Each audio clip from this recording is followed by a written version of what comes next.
నియోజకవర్గంలో పిడపల్కల్ మండలం వేల్పాడు గ్రామంలో 141వ సర్వే నంబర్కి సంబంధించిన 21 ఎకరాల భూమి మా పార్టీ గతంలో ప్రభుత్వంలో కురుబ కార్పొరేషన్ స్టేట్ డైరెక్టర్గా ఉన్న లత్తవరం గోవింద్ గారి అల్లుడు కొనుగోలు చేయడం జరిగింది. వీళ్ళ అల్లుడు జయకుమార్ గారికి 21 ఎకరాల పైన కూడా పూర్తి హక్కులు ఉన్నాయి. దానికి సంబంధించినటువంటి పట్టాదారు పాస్ పుస్తకాలు, ఎంజాయ్మెంట్ రైట్స్ అన్నీ కూడా మా పార్టీ నాయకుడు అల్లుడికి ఉన్నాయి. అక్కడ గత 2023లో ఇవన్నీ కూడా సేల్ రిజిస్టర్ ఇవన్నీ కూడా చేసుకోవడం జరిగింది. తర్వాత తహసీల్దార్ కార్యాలయం నుంచి కూడా వాళ్ళకి పట్టాదారు పాస్ పుస్తకాలు, తర్వాత టైటిల్ డీడ్స్ అన్నీ కూడా లత్తవరం గోవింద్ అల్లుడు జయకుమార్ పేరు పైనే ఉన్నాయి. 23 నుంచి కూడా సాగు చేస్తూ ఉన్నాడు. కానీ ఇటీవల కాలంలో లత్తవరం గోవింద్ కురుబ కార్పొరేషన్ మాజీ డైరెక్టరు వైఎస్ఆర్ పార్టీలో చాలా చురుకైనటువంటి పాత్ర నిర్వహిస్తూ ఉన్నాడు. జిల్లాలో కూడా నాయకుడిగా ఉంటా ఉన్నాడు. అందుకనే ఎలాంటి పరిస్థితుల్లో కూడా ఆయనకు భూమికి దక్కకుండా చేయాలని చెప్పి పయ్యవుల కుటుంబ సభ్యులు వాళ్ళు రెవెన్యూ వాళ్ళకి, పోలీస్కి చెప్పి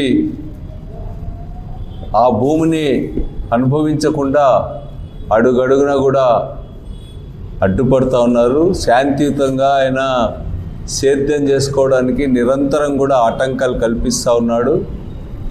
ఓపెన్గానే ఆ ప్రాంతంలో చెప్తా ఉన్నారు. కేశవ్ కుటుంబ సభ్యులు డైరెక్ట్గానే ఫోన్స్ చేసి పోలీస్ ఆఫీసర్స్కి, అక్కడ ఉన్నటువంటి రెవెన్యూ ఆఫీసర్స్కి ఫోన్ చేసి ఎట్టి పరిస్థితుల్లో కూడా వైఎస్ఆర్ పార్టీకి సంబంధించిన గోవింద్ కుటుంబం ఆ భూమి సాగు చేసుకోవడానికి వీల్లేదు, ఏ విధంగా అయినా సరే దాన్ని అడ్డుకోవాల్సిందే అనేటువంటి స్పష్టమైనటువంటి ఆదేశాలు ఉన్నాయి. ఈరోజు అది స్పష్టంగా కూడా కనపడింది. తన భూమిలో వేసుకున్నటువంటి కంది పంటను 21 ఎకరాల భూమిలో పంటను దాన్ని కోసుకోవడానికి అని చెప్పి గోవింద్ కుటుంబ సభ్యులు, గోవింద్ మనుషులు అంతా కూడా వెళ్తే అక్కడ పోలీసులను పంపి దాదాపు 2 సిఐలు, 5 మంది ఎస్ఐలు, ఒక 4 ఏఎస్ఐలు, ఇతర స్పెషల్ పోలీసులు 10ల సంఖ్యలో దించి వాళ్ళని అడ్డుకోవడం జరిగింది. ఈరోజు అక్కడ ఉన్నటువంటి ఉరవకొండ సర్కిల్ ఇన్స్పెక్టరు మహానంద అత్యుత్సాహాన్ని ప్రదర్శించడమే కాకుండా గత కొంతకాలంగా వైఎస్ఆర్ పార్టీ స్థానిక నాయకులపైన వాళ్ళపైన చాలా చులకనగా మాట్లాడుతూ ఉన్నాడు. అహంభావం తలకెక్కి వ్యవహరిస్తూ ఉన్నాడు. ఆయన అక్కడ ఉన్నటువంటి ఈ బెల్ట్ షాపులు లేకపోతే లిక్కర్ షాపులో క్వార్టర్కి 10 రూపాయలు ఎంఆర్పి కంటే పైన అమ్ముతున్నవి ఆ సిఐ గారికి కనపడు. సిఐ గారికి మట్టి దోపిడీ కనపడదు. లేకపోతే ఇంకొక అక్రమ వ్యాపారాలు బియ్యం విచ్చలవిడిగా దోలుతూ ఉన్నారు. వాటన్నింటిలో కమిషన్లు ఇస్తే రాజీ పడే ఈయన ఈరోజు కోర్టు ఆదేశాలను కూడా లెక్క చేయడం లేదు. ఈ నెల 22వ తేదీ డిసెంబర్ నెలలో స్పష్టంగా హైకోర్టు వీళ్ళకి మళ్ళీ injunction order, temporary injunction order కూడా, ఇంటరిమ్ ఆర్డర్ కూడా గోవింద్ వాళ్ళ అల్లుడు వాళ్ళకి ఎలాంటి ఆటంకాలు కల్పించకూడదని చెప్పి వాళ్ళు సాగు చేసుకోవడానికి అన్ని రైట్స్ ఉన్నాయని చెప్పి కూడా హైకోర్టు ఆర్డర్ కూడా ఇవ్వడం జరిగింది. అంతకుముందు సివిల్ కోర్టు కూడా అనంతపూర్లోనే వీళ్ళకే పూర్తిగా హక్కులు ఉన్నాయని చెప్పి ఇవ్వడం జరిగింది. కానీ జనార్దన్ నాయుడు అని తన సామాజిక వర్గానికి సంబంధించిన జనార్దన్పల్లికి సంబంధించిన ఆయన్ని రెచ్చగొట్టి ఆ భూమిని కాజేయడానికి ఈరోజు కుట్ర పన్నుతూ ఉన్నారు పయ్యావుల కుటుంబం వాళ్ళు. ఈరోజు ఈ భూమికి సంబంధించి కూడా ఈ పంటను కూడా ఏ విధంగా అయినా సరే ఈ జనార్దన్ నాయుడు అని ఆయనకి అప్పచెప్పడానికి అక్కడ ఉన్నటువంటి మహానంది సిఐ అవినీతికి పాల్పడి ఏకపక్షంగా వ్యవహరిస్తూ ఉన్నాడు. ఈరోజు నిజంగా ఆ ఊరు టీడీపీకి చాలా బలమైన గ్రామం. ఆ ఊళ్ళో తమ సామాజిక వర్గం వాళ్ళే 75% మందో 80% మందో ఉంటారు. అట్లాంటి గ్రామంలో ఈరోజు ఈ జనార్దన్ నాయుడు అడ్డుపోయినప్పుడు కనీసం నలుగురు కూడా పోలేదు. అంటే ఆ ఊరందరికీ తెలుసు వైఎస్ఆర్సీపీ నాయకుడు గోవింద్ అల్లుడిది చాలా న్యాయమని, ఆయనకు అన్ని హక్కులు ఉన్నాయని చెప్పి, ఎంజాయ్మెంట్కి అవసరమైనటువంటి దాంట్లో ఆయనకే పూర్తి హక్కులు ఉన్నాయని చెప్పి ఆ గ్రామ ప్రజలంతా భావిస్తున్నారు. కాబట్టి ఈరోజు పట్టుమని నలుగురు కూడా పోలేవాళ్ళు. ఈరోజు జయకుమార్కి సంబంధించి లత్తవరం గోవిందు అల్లుడు ఈరోజు దాదాపు 100 మందితో అక్కడ పంట కోయడానికి పోతే ఎవడు అడ్డు చెప్పకపోయినా కూడా పోలీసులు అత్యుత్సాహం ప్రదర్శిస్తూ ఉన్నారు. మీకేం పని ఉంది? కోర్టు చెప్పింది సివిల్ విషయంలో, దాంట్లో జోక్యం చేసుకోవద్దండి, దాంట్లో పూర్తిగా ఆయనకే రైట్స్ ఉన్నాయి, ఆయనకే ఇంటర్మ్ ఇంజంక్షన్ కూడా ఇస్తూ ఉన్నాం. సివిల్ మ్యాటర్ ఇది, దీంట్లో పోలీసులు కానీ లేకపోతే అక్కడ ఆ వైపు జనార్దన్ నాయుడు వాళ్ళు మరో ముగ్గురు కానీ వాళ్ళు ఎవ్వరు కూడా జోక్యం చేసుకోవడానికి వీలు లేదని చెప్పి కోర్టు స్పష్టంగా చెప్పిన ఆ ఆర్డర్స్ని కూడా ఎప్పటికప్పుడు ఎస్పీ గారితో సహా అందరి దృష్టికి తీసుకెళ్ళినాం. నేను 2 నెలల క్రితమే డిఐజీ మేడం గారికి అదేవిధంగా ఎస్పీ గారికి ఈ విధంగా 20 అన్ని హక్కులున్నా కూడా అడ్డుపట్టం అనేటువంటిది ఎంత అన్యాయం, ఎంత దౌర్జన్యపూరితమైంది అనేటువంటి విషయాన్ని కూడా వారందరికీ కూడా చెప్పడం జరిగింది. మరి ఈరోజు అక్కడ ఉన్నటువంటి సర్కిల్ ఇన్స్పెక్టర్ని ఎవడు రమ్మన్నాడు? ఎందుకు నీకు అంత అహంభావం? ఈ గవర్నమెంట్ ఏమైనా శాశ్వతంగా ఉంటుందని చెప్పి అనుకుంటా ఉన్నావా?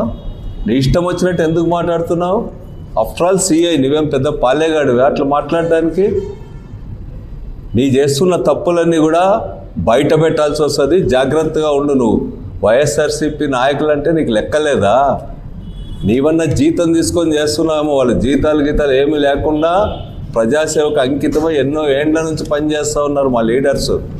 వాళ్ళని మాట్లాడే హక్కు, చులకనగా మాట్లాడే హక్కు నీకు ఎవడిచ్చినాడని చెప్పి అడుగుతా ఉన్నా. ఇట్లా విర్రవీగితే బొక్కబోర్ల పడాల్సి వస్తుందని చెప్పి సిఐ గారికి హెచ్చరిక చేస్తూ ఉన్నా.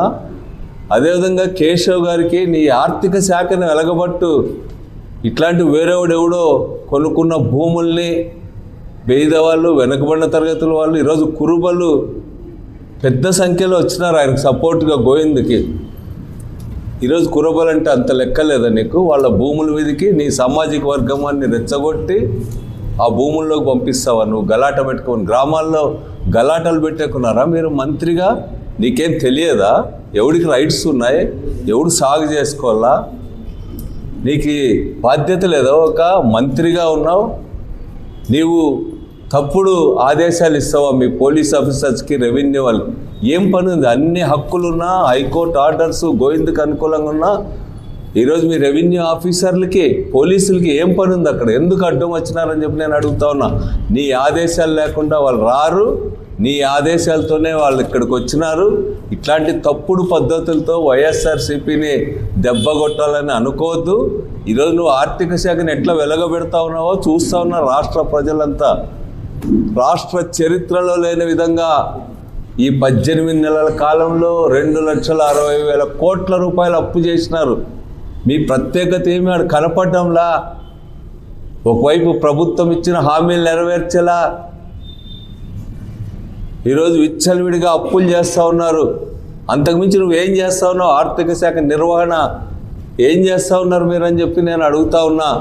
అందరు చెప్తారు అటు సచివాలయం దగ్గరికి పోతే ఆర్థిక మంత్రిత్వ శాఖ అంటే 10% కమిషన్ లేకుండా ఒక్క బిల్లు కూడా చేయరని చెప్పి చెప్తా ఉన్నారు. కమిషన్లు వేసుకునే పని తప్ప రాష్ట్రాన్ని చక్కదిద్దండి. ఇంతకుముందు అంతా గగ్గోలు పెట్టినారే అసెంబ్లీలో ఫైనాన్స్ దాని మీద మీరే చాలాసార్లు మాట్లాడారే. ఆ మాటలన్నీ ఇప్పుడు గుర్తుకు రావని చెప్పి నేను అడుగుతా ఉన్నా. అక్కడ చేయాల్సిన పని ఇడిచిపెట్టి పూర్తి హక్కులుండి పూర్తి న్యాయబద్ధంగా అనుభవిస్తున్నటువంటి వాళ్ళపైన దౌర్జన్యానికి పోలీసులు పంపడానికి మీకు సిగ్గు కాదా అని చెప్పి నేను అడుగుతా ఉన్నా. పోలీసులు విచ్చలవిడిగా ఉపయోగిస్తూ ఉన్నారు. ఇప్పుడు ఉరవకొండ నియోజకవర్గం పోతే తెలుస్తుంది. ఊరూరు బెల్ట్ షాపులు పొద్దున్నే తాగి పడిపోయింటారు ఉరవకొండ రోడ్ల పైన. ఈరోజు బియ్యం విచ్చలవిడిగా అక్రమ వ్యాపారాలు జరుగుతూ ఉన్నాయి. నియోజకవర్గ పేరు ప్రతిష్టలన్నీ కూడా మంట గలుపుతూ ఉన్నారు. డబ్బా మాటలు 4 చెప్పడము, కోతలు కోయడం తప్ప ఏం చేస్తున్నారు మీరు అని చెప్పి నేను అడుగుతా ఉన్నా. మీ పోలీసులకు ఆదేశాలు ఇవ్వు. నీకు తెలియదా కోర్టు గురించి, చట్టాల గురించి, భూములకు సంబంధించిన హక్కుల గురించి? తెప్పించుకొని చూడు. ఊరికే ఆదేశాలు ఇచ్చి మేమేం చేయగలమంటా ఉన్నారు పోలీసులు కొంతమంది. ఎట్లా చేస్తారు ఇంత నగ్నంగా, ఇంత బరి తెగించి? ఇట్లాంటి ఆదేశాలు ఎట్లా ఇస్తారు పోలీసులకి, రెవెన్యూకి మీరని చెప్తాను. ఇప్పటికీ అప్రతిష్ట పాలవుతూ ఉన్నారు. మీ ఆర్థిక శాఖ కూడా ఏ 15, 18 ఏ స్థానంలోనే ఉందంట మీకు సంబంధించి. ఈ మధ్య ముఖ్యమంత్రి గారు కూడా మీ పైన సీరియస్ అయినట్టుగా కూడా పత్రికల్లో వచ్చింది. ముఖ్యమంత్రి గారు మంత్రుల మీద, మంత్రులు ఎమ్మెల్యేల మీద, మళ్ళీ అందరు కలిసి అధికారులపై నెపం నెట్టడం తప్ప మీకు ప్రజా సమస్యలు పట్టినాయా అని చెప్పి నేను అడుగుతా ఉన్నా. ఇట్లాంటి తప్పుడు పంచాయతీలు, అవినీతులు, అక్రమాలు, ఎవడు భూమిని వేసుకుందాం, ఎవడు ఇంటిని వేసుకుందాం, ఎక్కడ దోపిడీకి అవకాశం ఉందనేటువంటివి తప్ప మీకు ఇంకేమీ పట్టలేదు. గ్రామాల్లో ఎందుకు చిచ్చు పెడతారని అడుగుతా ఉన్నారు. డబ్బు పెట్టి హార్డ్ అర్న్డ్ మనీ వాళ్ళది, కష్టపడి సంపాదించిన డబ్బుతో కొన్నటువంటి భూమిని, 21 ఎకరాల భూమిని కాజేసే ప్రయత్నం చేయడం, మీ గ్రామానికి మీ లీడర్గా ఉన్నటువంటి వాడిని ముందు పెట్టి అట్లాంటివి చేయించడానికి మీరంత ఇర్రెస్పాన్సిబుల్ అని నేను అడుగుతా ఉన్నా. అందుకనే పోలీసులు కూడా చెప్తా ఉన్నా, రెవెన్యూ వాళ్ళకి చెప్తా ఉన్నాం, పట్టాదారు పాస్బుక్లు ఉన్నాయి, అన్ని టైటిల్స్ వాళ్ళ పేరు మీదే ఉన్నాయి. మీరు ఎట్లా ఎంటర్ అవుతారు? రాజకీయ నాయకుడు ఫోన్ చేస్తేనే మీరు చట్టాలు మారుతాయి, రూల్స్ మారుతాయి, మీకు అందరికీ ఏం పని ఉంది అక్కడ అని చెప్పి నేను అడుగుతాను. నా గ్రామంలో 100 మంది పోయి కష్టపడి సంపాదించిన ఆస్తిని కాజేసే వాళ్ళకి సహకరించడానికి మీకేమీ బాధ అనిపించడం లేదని అడుగుతా ఉన్నా. మీరందరూ కూడా మీ ఉద్యోగాలకు ఎసరు వస్తుంది ఇట్లా వ్యవహరిస్తే. కోర్టును ధిక్కరించి ముందుకు పోయినారంటే మీకు అవసరమైనటువంటి చట్ట ప్రకారం ఏం చేయాలో అవన్నీ కూడా చేస్తాం. మీరు చేసే దొంగ వ్యాపారాలన్నీ కూడా బయట పెడతాం, మీ అవినీతి అక్రమాలన్నీ కూడా బయట పెడతాం. వైఎస్ఆర్ పార్టీ తాత్కాలికంగా అధికారంలో లేనంత మాత్రాన మీ ఆటలన్నీ సాగుతాయని చెప్పి కలలు కనొద్దండి. మేము అడుగడుగున అట్లాంటి వాటిని ఎదుర్కొంటాం. మా కార్యకర్తలు ఏదో ఆస్తులు సంపాదించుకుని పైకి వచ్చిన వాళ్ళు కాదు, కష్టపడి ప్రజల పక్షాన్ని నిలబడి రాటు తేలినటువంటి వాళ్ళు. నీ తాటాకు చెప్పులకు భయపడేవాడు ఎవడు లేడని చెప్పి హెచ్చరిక చేస్తూ, ఇప్పుడు కూడా ఆ పంటనంతా కూడా ఏదో ఒక పద్ధతుల్లో కొన్న వాళ్ళకి, హక్కులు ఉన్నటువంటి వాళ్ళకి కాకుండా ఇతరులకు చేరవేసే కుట్ర సర్కిల్ ఇన్స్పెక్టరు, రెవెన్యూ వాళ్ళు చేస్తూ ఉన్నారు. అదే జరిగితే తీవ్ర పరిణామాలు ఉంటాయని చెప్పి నేను హెచ్చరిక చేస్తూ ఉన్నాను.